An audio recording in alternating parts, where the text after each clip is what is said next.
Engine compression test হলো engine সিলিন্ডারের pressure test করা। এর সাহায্যে ইঞ্জিন সিলিন্ডার, ব্লক, পিস্টন ও পিস্টনিং এর অবস্থা সম্পর্কে জানা যায়।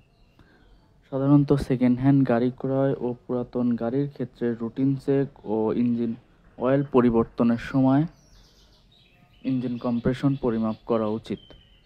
আজ আমরা আলোচনা করব কিভাবে ইঞ্জিন কম্প্রেশন টেস্ট করতে হয়। ইঞ্জিন যদি বসা অবস্থায় থাকে তাইলে 5 থেকে 10 মিনিট ইঞ্জিনকে ওয়ার্ম আপ হিসাবে চালাইতে হবে। গাড়ি বন্ধ করে engine ignition coil, spark plug খুলতে হবে। সেফটি বা অ্যাকুরেসির জন্য ফুয়েল পাম্পের ফিউজ খুলতে হবে, কারণ কম্প্রেশন টেস্টের সময় যদি সিলিন্ডারে ফুয়েল যায় তাইলে টেস্টের রেজাল্ট অ্যাকুরেট আসবে না। এখন 1 নম্বর সিলিন্ডার থেকে প্রেসার শুরু করে প্রেসার গেজটি স্পার্ক প্লাগের জায়গায় শক্ত মতো লাগাইতে হবে। ইঞ্জিন 5 থেকে 10 সেকেন্ড ক্র্যাঙ্ক করতে হবে। প্রতিবার ক্র্যাঙ্কের রেজাল্ট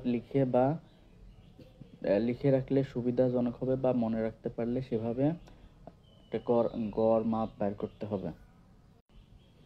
এভাবে প্রত্যেকটি সিলিন্ডারের প্রেসার মাপতে হবে। পেট্রোল ইঞ্জিনের ক্ষেত্রে পেট্রোল ইঞ্জিন 1500 সিসির ক্ষেত্রে 120 থেকে 210 পিএসআই, 2000 সিসির ক্ষেত্রে 130 থেকে 230 পিএসআই হবে। কিছু কিছু ক্ষেত্রে এর কম হতে পারে আমাদের মাপার ত্রুটির কারণে।